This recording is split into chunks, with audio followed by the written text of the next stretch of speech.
Welcome back to Democracy Docket's 2024 Candid Q&A series.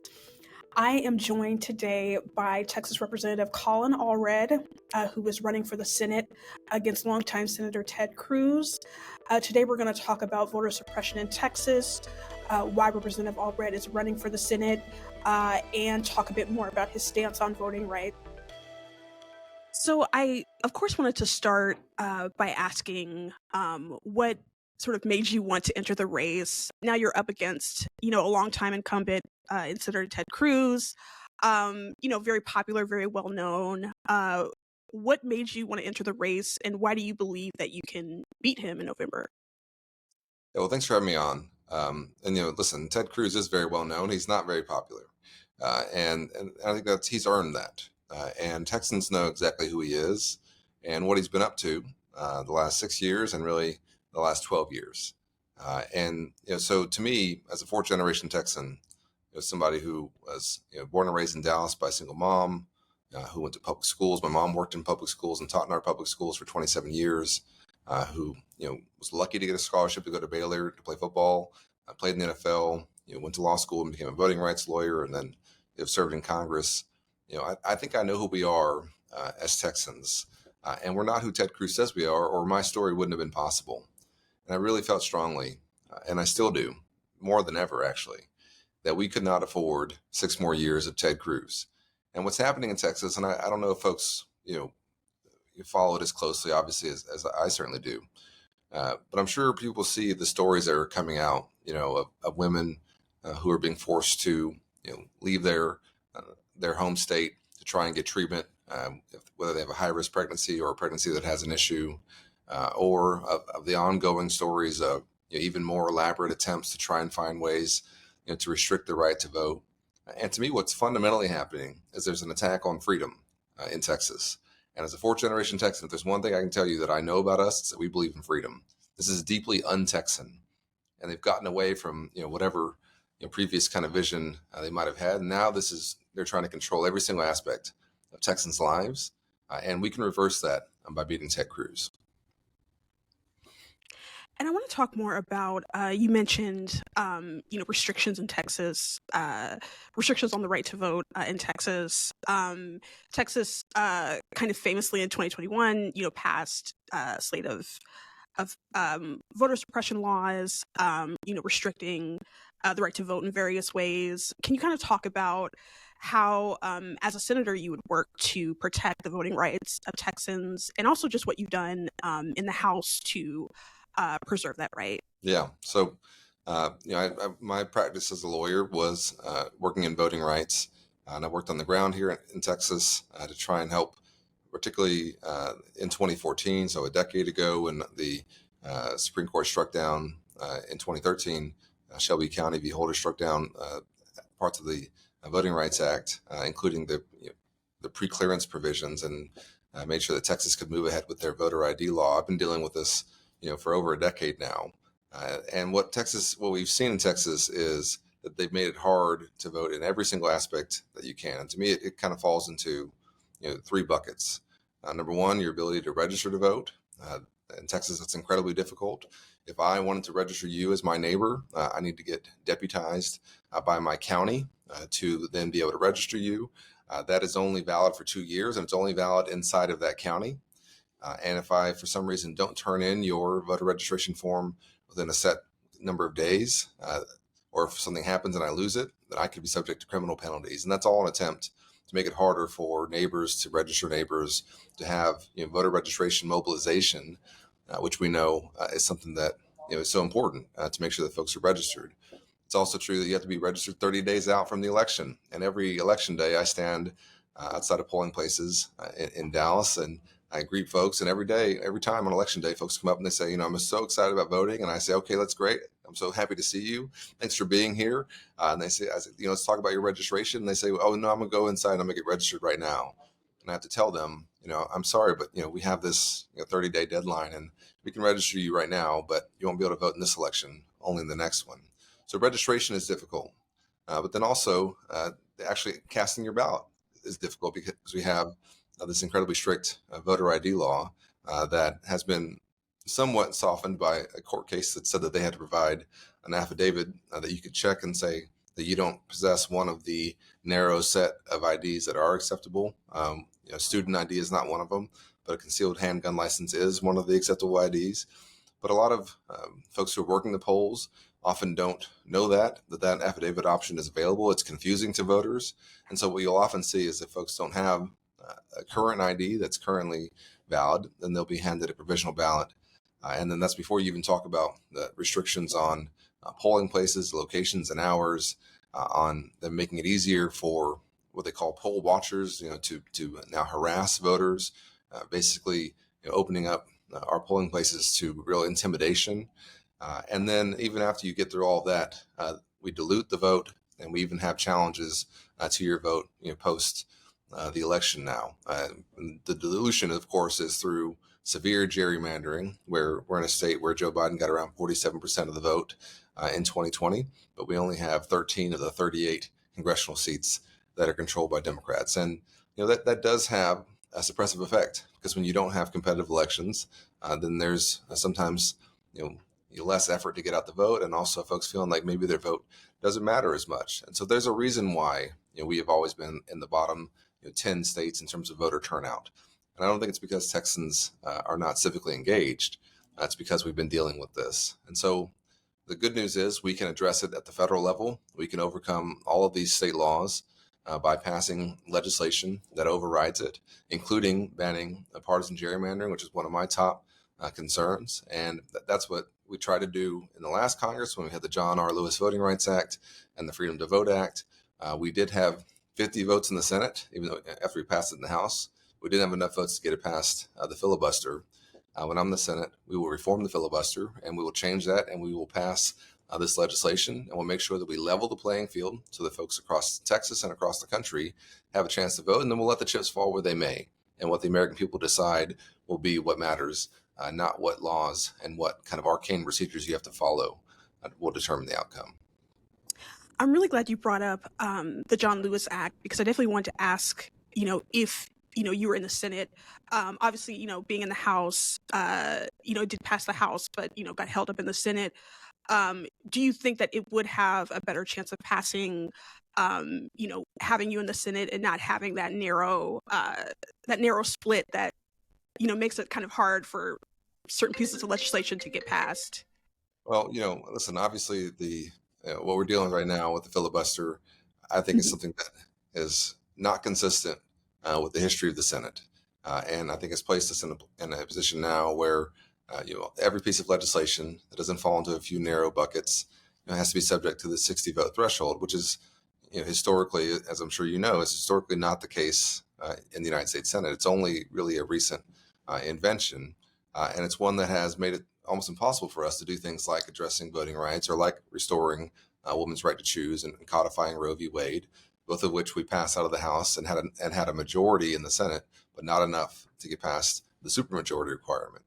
And so, what we have to do is have a reform to the filibuster. And I think there will be a discussion around how that will work. But what I want to fundamentally see is the Senate get back to actually being able to get things done while maintaining its bipartisan nature. And I think that we can do both. And so certainly when I'm in the Senate, I'll bring that energy. And I do think that what we've seen in recent years is just that the Congress is largely paralyzed, and we're leaving so much to the executive and to the courts. But Article 1 in the Constitution is the Congress, and we have to take that back by no longer being paralyzed and being actually able to pass legislation. And we can no longer rely on the courts to be the protectors of our rights or to expand voting rights. We now have to affirmatively do that through legislation, and that's what I plan on doing. I wanted to sort of shift to just the significance of your campaign. Unless I'm mistaken, you would be Texas' first Black senator, which is extraordinary in and of itself, but also it seems to signal, the progress that perhaps needs to still take place, because there are so few Black senators and so few Black lawmakers in Congress. And so can you just sort of talk about the significance of, you possibly winning and, making history in that way? Yeah, I think in our history, we've had 12 Black senators. I think there's a very good chance that we could certainly add I think 3 more in this election cycle, and I think that would be tremendous in terms of changing the outlook of the Senate, but also particularly for Texas, because you know, listen, this is a state where my father, who's African American, would have had difficulty voting, just a few decades back in our state. But here we are now, and I have a chance to be our first Black senator. And I think that says a lot about the progress that we've made as a state. But also, I think it would be incredibly important for Texas, one of the states that was initially part of the initial Confederate states, to now move so far past that that we're able to kind of step into the broad light, I think, of what we really are, which is an incredibly diverse, pluralistic state where everyone is welcome and everyone has a voice. And so to me, that's what this would represent, not just about for African Americans in Texas, but for all Texans, showing that anybody has a chance to serve. And I also think that we're a state that produced President Lyndon Baines Johnson, who passed the Voting Rights Act in the first place. And so we have a history, of being a state that produces leaders that can help us move forward as a democracy, and also one that kind of puts us on a sounder footing in that regard. And I think this would be a big blow for that as well. I wanted to talk about Senator Cruz. His stance on voting rights is pretty clear. He didn't support the John Lewis Act. He has not said whether he would accept the results of the 2024 race. He supported legislation to ban non-citizens from voting in DC. It's pretty clear kind of where he stands on these issues. Can you talk more about how you compare to Cruz as far as like voting rights and just issues, pertaining to making voting more accessible for all Americans? Yeah, I don't know that I know of any senator who's been more hostile to the right to vote than Ted Cruz. And you don't have to go any further than the 2020 election, where he was really the architect of the attempt to overturn that election. He was the senator who objected to the results in Arizona. As folks may remember, before we changed it, it used to be that to object to the results of any state following a presidential election, you have one member of the House would have to object and one member of the Senate. There's often a member of the House who objects. After several presidential elections, that's happened. But we've never had a senator who does. And in this case, Ted Cruz was the one who objected to the results in Arizona, a state that he doesn't represent, and had multiple court cases and recounts already showing that the results were fair. And he said later on air, I think on a hot mic, that the plan was to try and extend and make sure that the results weren't accepted and see if they could overturn the election. And that's something that he was working to do, to try and overturn the will of millions of Amerians who voted in a pandemic to try and go in a different direction. And of course, there's things like not supporting what I think are really common sense voting rights laws. But you don't have to go back too far, only to 2005, when the Senate and the House and the presidency, when we extended the Voting Rights Act, where it passed, I think, almost unanimously in the Senate, had an overwhelming vote in the House, and a Republican president in George W. Bush signed that reauthorization of the VRA. That's not ancient history. It's not so long ago that saying that everyone should be able to vote and that we're going to have certain things that we should protect was still bipartisan. But we've gotten away from that, and now we've entered the kind of realm of trying to overturn elections if you don't like the results, of openly talking about that certain Americans' votes should be counted less, of saying, well, if the votes are coming out of a certain community, if they're coming out of a certain city, then those votes shouldn't count, or that they're inherently somehow fraudulent. That's where we are now. And as a voting rights lawyer who's been doing this for some time, it's amazing to me how far we've gotten from what years ago had been kind of fringe ideas that are now very much mainstream. And should Ted Cruz and folks like him get his way, they will clamp down even further on the right to vote. And I will be the exact opposite. In the Senate, I will expand and protect the right to vote, not to benefit Democrats, but to make sure that the will of the people is reflected in our elections. And that's what this is fundamentally about. When I used to register voters, I would never ask them who they were going to vote for. I just wanted them to vote. And that's what I think we all have to be focused on, because in a democracy, that's the way it works. If you don't like the results in terms of if your side didn't win, then you have to change your candidate, change your message, and you come back and you try again. But you don't try to make it so the other side can't, be a part of the election. That's not who we are, and that's deeply, deeply corrosive to a democracy. And I want to ask about your background. You have a very interesting background. You mentioned you worked as a voting rights attorney. You were also in the NFL. How's it informed your approach as a legislator in Congress? Yeah, I mean, I guess we had a lot more accountability in the NFL. It's very difficult to lie because it's all on tape, and everybody sees the same tape. You can't get away with anything. And I think the NFL, one of the things I miss about it is just how the level of accountability and the fact that if you did something wrong, people would own up to it and say, "I'm going to get it right next time." We don't see a lot of that, unfortunately, in the Congress. But I do think that every legislator should have had to be involved in some kind of team sport, whether that's some kind of physical team sport or something else where you have to work with others and learn that there's something larger than yourself, that you're part of a whole, that you can help lead, but that it's not all about you. And that's been my biggest complaint fundamentally about Ted Cruz, is that he's only about himself, and he always has been. Everybody knows that in Texas. I think everybody around the country knows that. The guy got in the Senate and he immediately ran for president. He's constantly doing these stunts to bring attention to himself. He's podcasting 3 to 5 times a week. He styles himself as a political commentator when what he really should be doing is try to roll up his sleeves and get to work on trying to pass legislation. That's not who he is, and we all know that in Texas. And nobody expects that because in some ways, I think that's now baked in, that he's not going to actually be there to help us. But I think in NFL and also just in the locker rooms that I've been in, you learn that folks might come from very different backgrounds, but they'll be surprised at the things that they share. And you see friendships developing that they would never developed in the outside world. And guys who come from incredibly different backgrounds, but can become brothers on a football team and be lifelong friends. I'm an example of that. I have a number of lifelong friends from my football career who I probably would have never interacted with very much had we not been on the same team.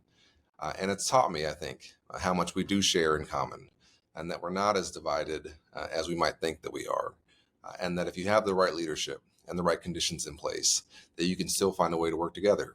And I'll end with saying this because it's one of my favorite quotes from John Lewis, and he was a colleague of mine. He was a mentor and a hero of mine. He would always tell folks, he would tell us in the Congressional Black Caucus that we might have come here on different ships, but that we're all in the same boat now. Like, we're all Americans, and we have to all work together. And I think we have to remember that. And my background, I think, in sports has helped me develop that ability. Unfortunately, there are folks like Ted Cruz who I think never did. Yeah, I was struck by what you said in an interview where you were talking about the NFL, and you said there were people who were known as the me guys, and that Cruz was a me guy who's perhaps not thinking about the greater good, but maybe is a little bit more focused on individual success. That's right. That's right. I mean, every locker room knows exactly who the guys are who are only there for themselves, and locker rooms have a way of kind of chewing those people up and spitting them out. And they're the ones who you see bouncing around from team to team, and even though they're talented, nobody wants to keep them for very long, because locker rooms don't like that. And the kind of the wisdom of like a group like that is often one that I think is right. To me, you can spot it immediately in Ted Cruz. He's like the ultimate me guy. He's the guy who rushes to take credit for something he didn't do. He's the one who doesn't put in the extra work. He's the one who undermines others because he just wants to get everything for himself. And you can't have too many of those folks on a team, or the team doesn't work. And you can't have too many of those folks in a legislative body, or that body doesn't work. And that's what we're stuck with right now in DC. But we don't have to be, and that's what this election is going to be about. And lastly, it seems like there's so much uncertainty around, in both parties, among voters. Would your message be to voters in Texas and elsewhere who are unsure about the state of this country, who are unsure if they should even vote? How would you encourage them to go to the polls this November or before? Yeah, well, I always tell folks, if you're not at the table, you're going to be on the menu. And that's an Ann Richards quote. It's a lot of folks have said it, but it's very true.